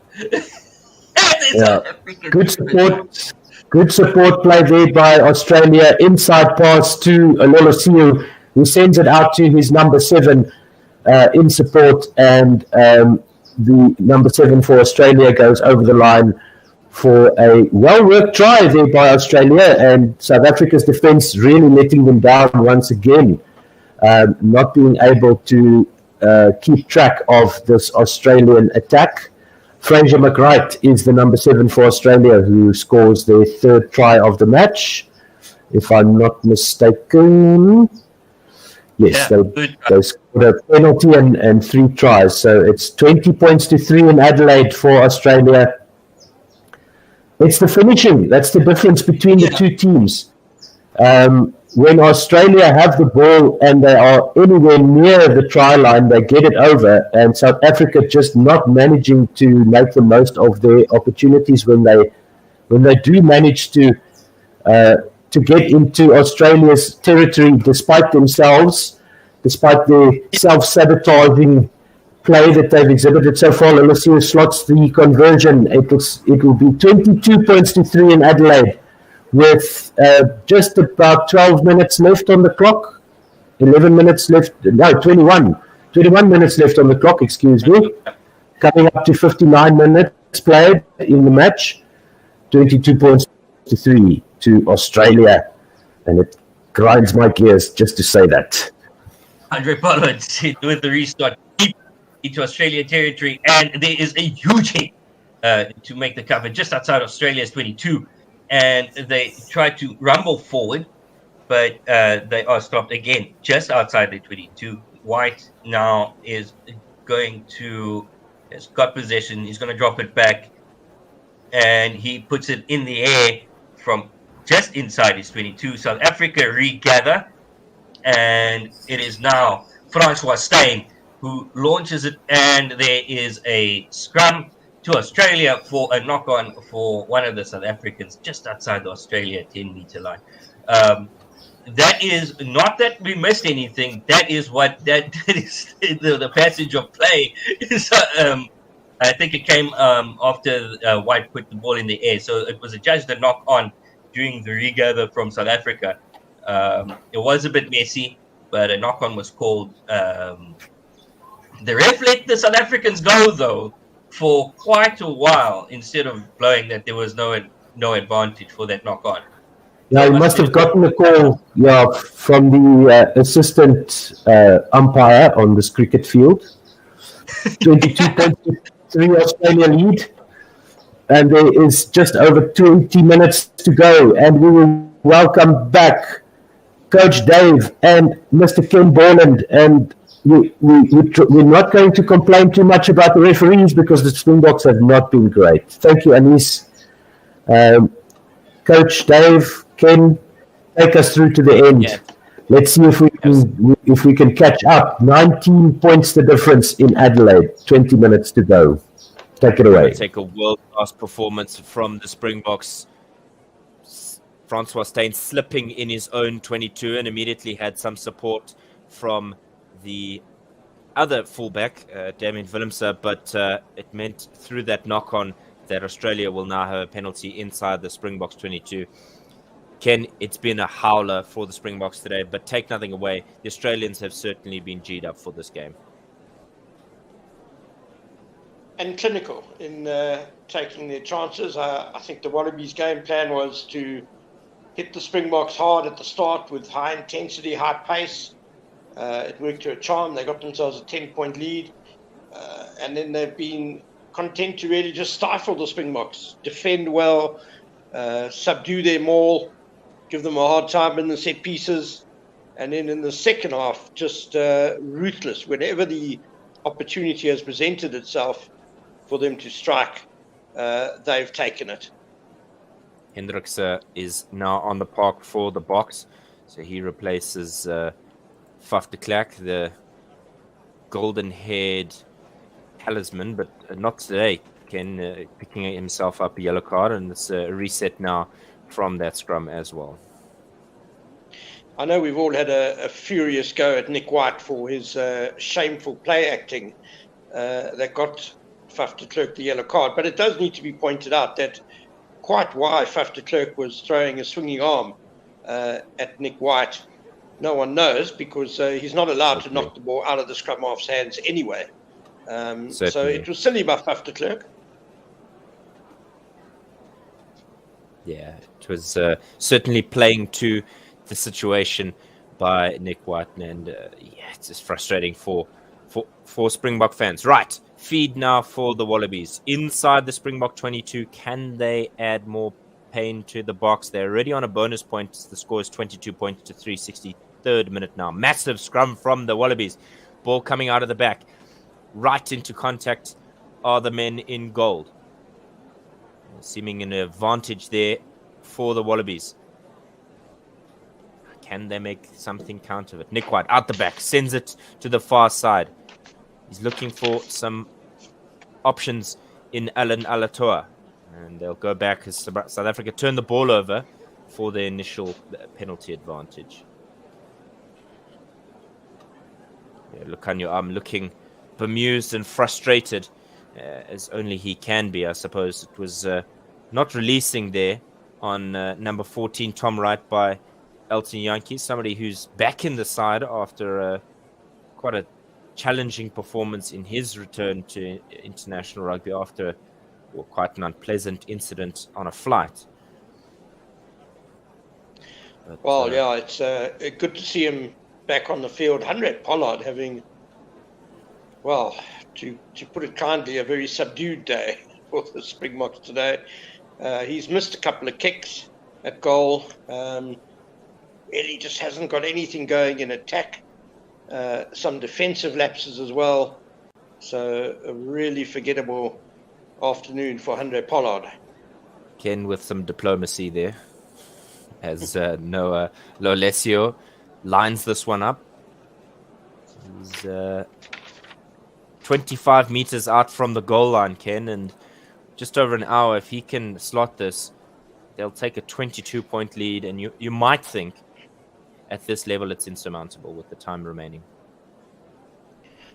Well, I think if the Springboks had shown a lot of attacking spark, and slot it. 22-point lead here for the Wallabies. Yeah, you were saying? If the Springboks had shown a lot of attacking spark and had been clinical in attack up to now, you might give them an outside chance with 16 minutes left in the game. But they've shown so little on attack, and they've made so little of the chances they've had inside the Wallabies 22 already that, insurmountable would seem to be the call. Yeah, this is a ground that's not been fruitful for the South Africans today. First time these two are playing in Adelaide. Pete Samu comes on the park, as Scott Seo as well. Springboks on the 22 of the Wallabies. Malcolm Marks into contact, beats one tackle and manages to get away from the second. Gorombete is in amongst the things there. Hendrikse looking, well, rather, it's not Jaden Hendrikse, it's Jaden Hendrikse. So it's my mind, I was looking for Herschel Yankees. Nevertheless, he's now on the park and he's marshalling things at the back of the ruck. Vincent Koch into tackle into the middle of the park with some gold jerseys all over him. Can the Springboks turn something or nothing into something here? Etzebeth over the 22-meter line, but it has to be crunched halfway, as the referee saying the Springboks have again blundered with possession, and so they're not able to do something with it. Ken, this is a place of good memories for South African cricket fans, because this is where Faf du Plessis, not Faf de Klerk, but Faf du Plessis made his test debut, if I'm not mistaken. A famous 100 in the second innings here to hold on for a draw, but no real fight in terms of wanting it desperately here from the box, as we saw from the Proteas on that day. I think it was 2013 as well. Was it 2013? Yeah, a real magnificent rearguard 100 by Faf du Plessis. Rearguard action now from the lineout as the Wallabies take this into contact in between the 10 and 22. Ball changing direction out to the far side. Lovely little handoff there to find the replacement hooker, David Porecki. South Africa having to continuously fight for defense, not releasing, and again there's a penalty. Springboks with Tate McDermott lurking there have to announce it, and it's a bit of poor work there from them, not releasing the tackler Kwagga Smith. Yeah, I think a fair call there. He didn't show enough daylight before he went in on the ball and stole it from Pereki.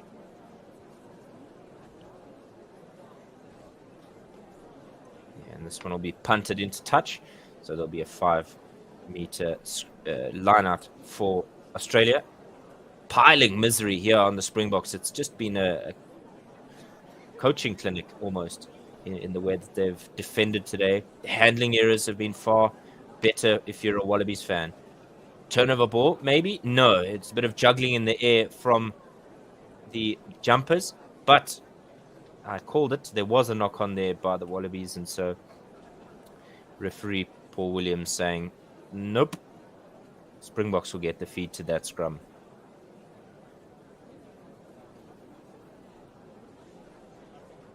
Of course, the other noteworthy cricket match I can remember in Adelaide was Sean Pollock bowling something like 30 overs in 40-degree heat, taking 7 wickets. It wasn't enough to deny an Australian win, though.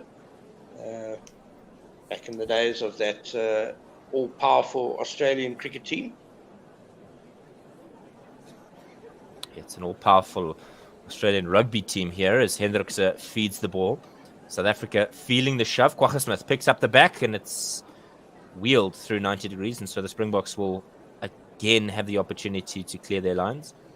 One wonders if Francois Steyn will be given the ball to hoof it into next week.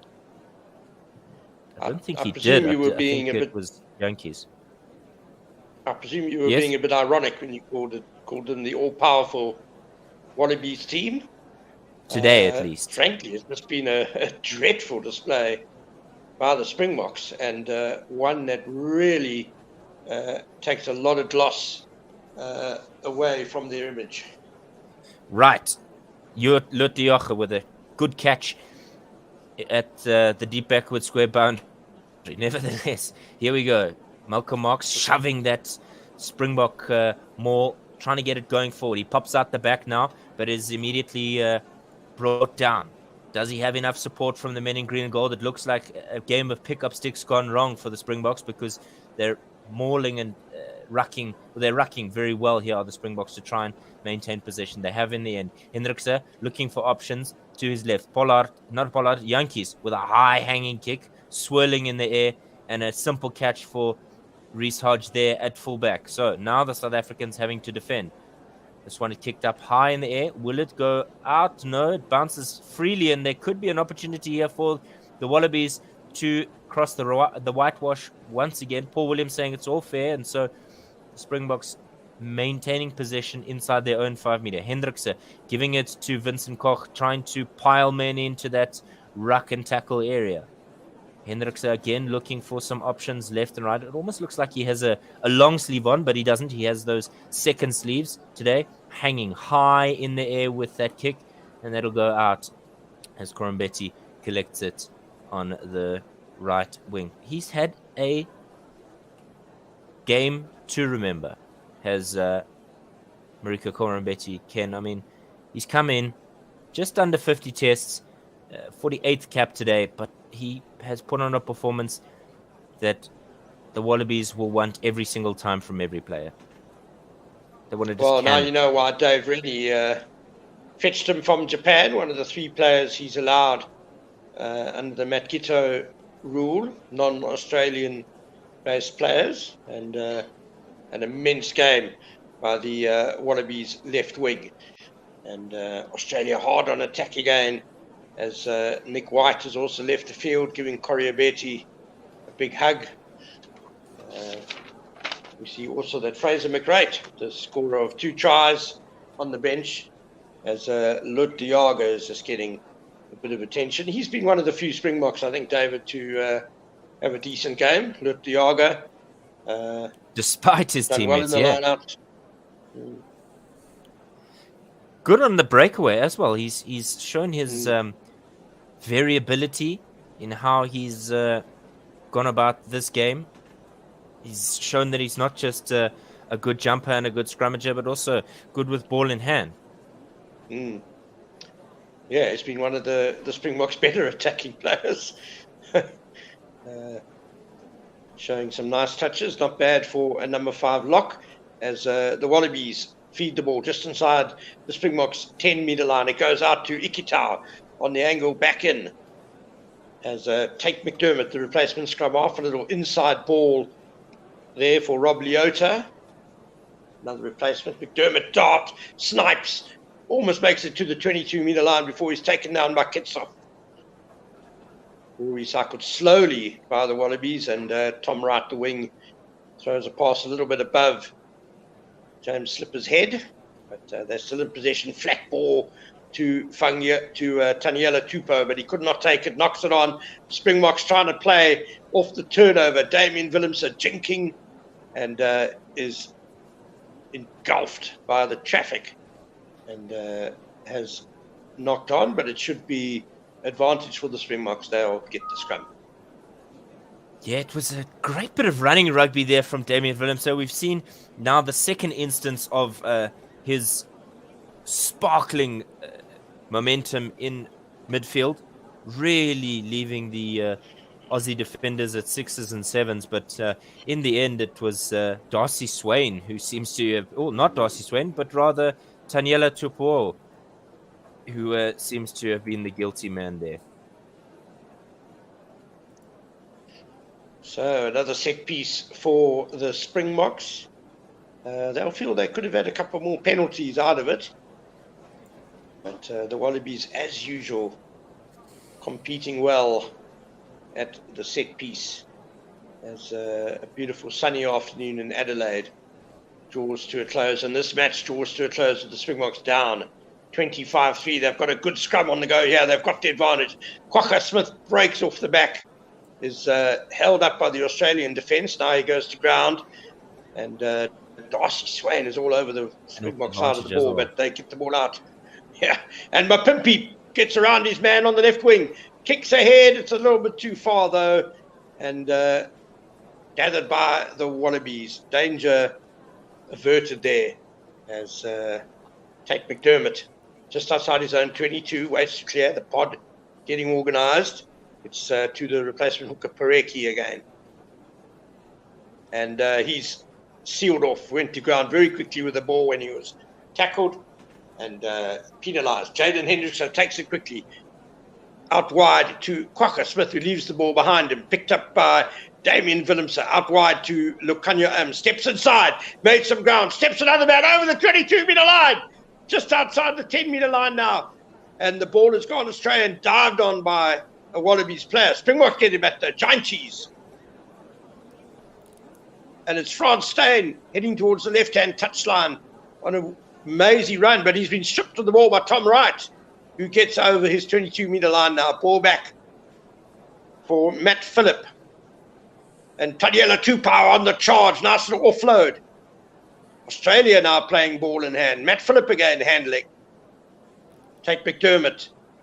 Tom Wright on the right wing, stepping inside to create some space. Held up by the Springbok defence, but he gets a knee to ground. McDermott. Lolicio. Haisami goes on a dart, brought down. And the Springboks have stolen the ball. Lutiaga looks a bit surprised to get it. Flips it on to Malcolm Marks. Hendrickson shapes the kick, but then passes out to Kitsoff. Vincent Koch on the short ball, on the charge. He's through and he passes inside to Kwagga Smith, who will duck down under the poles. Beautiful try by the Springboks.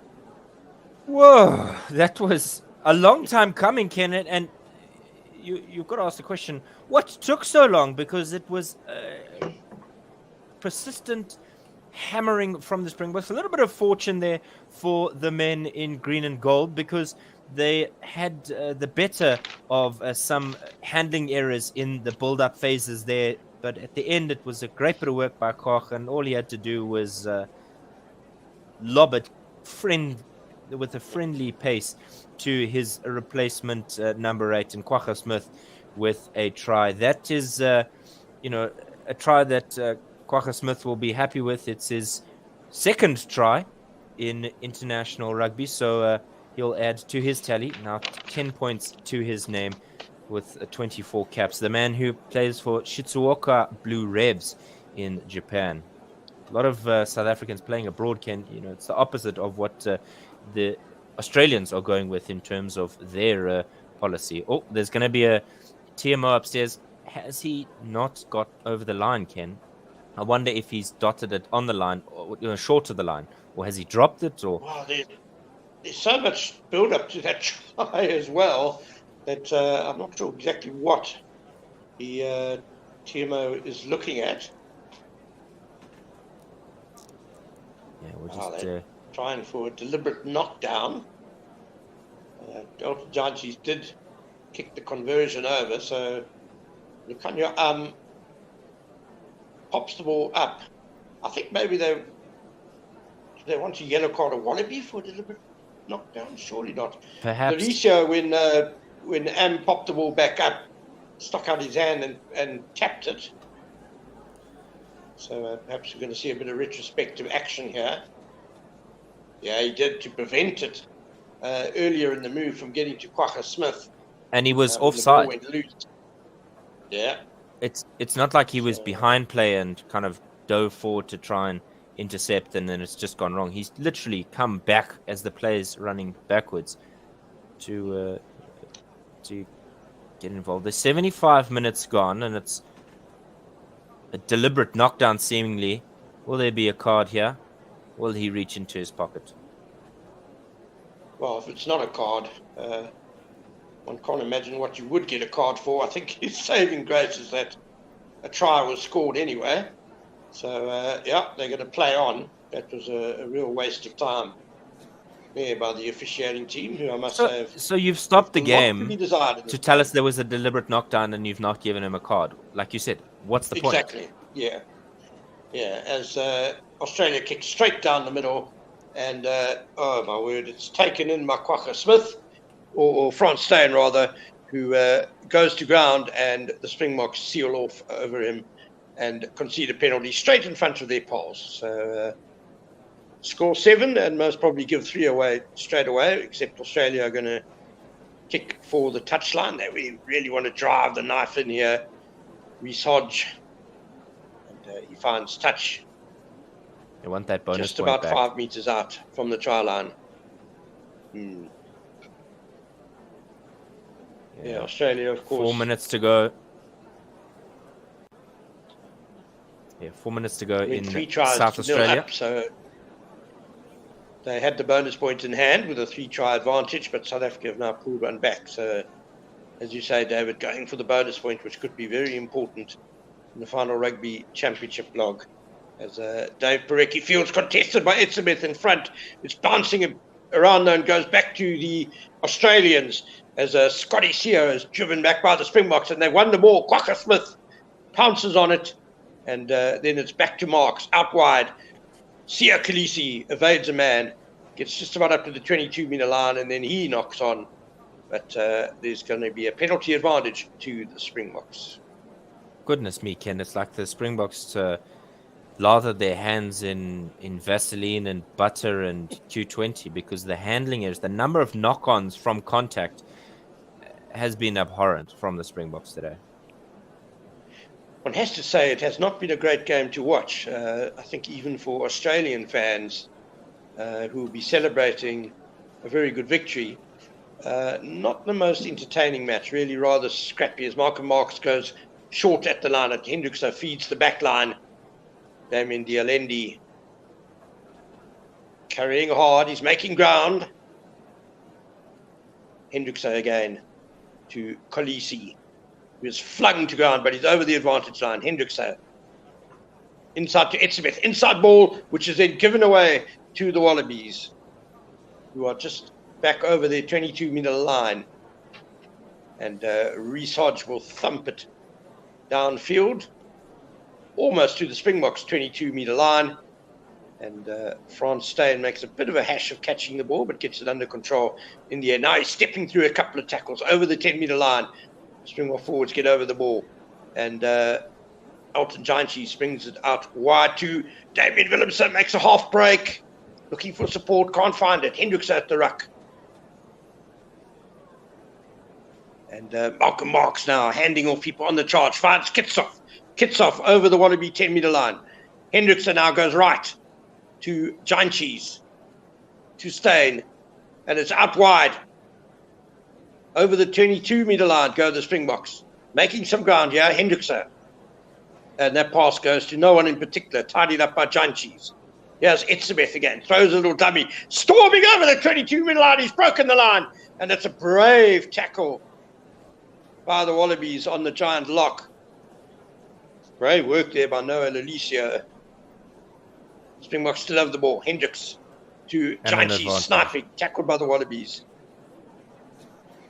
Really slowing the ball down well, Australia. Hendricks a little pop pass to De Jager, who's brought to ground by Darcy Swain. Quacker Smith handing off, but then thumped to ground by Dave Parecki.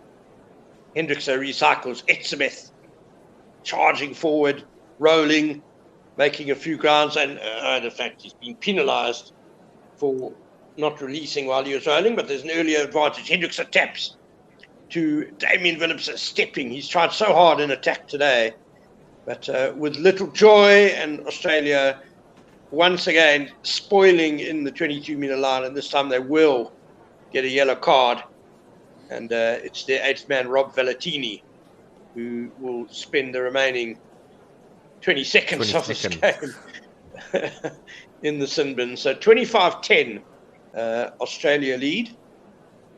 Can South Africa get a consolation try here and help my Super Brew? And they're going to take a quick tap through Quacker Smith with Malcolm Marx behind him, driving forward, and it looks like he has made it over the line. So consolation for the Springboks, but it cannot disguise what has been a really, really poor display by the world champions. Yeah, Quacker Smith there. Another try. It's his third. So picking up a brace in this game, Ken, after coming off the bench, and seemingly the only man who really wants to cross that whitewash for the Springboks. Great bit of work from him. Yeah. But a little bit too little too late, Ken. South Africa will go down here 25 points to... Well, we'll see if there's a conversion. Could be 19, could be 17. He's done it. Good angled conversion by the fly half, and that is the end of the game. So the Wallabies have maintained their wonderful record against the Springboks in Australia. They've won this game by 25 points to 17, which now means that whenever the Springboks have played in Australia, things have not gone well for them. That is their 28th loss in 42 matches. Yeah, it's been a tough one for the Springboks. I said it was over 2,000 days since the Springboks had last beaten Australia in Australia. It was 2013, and so a difficult day at the office for the Springboks.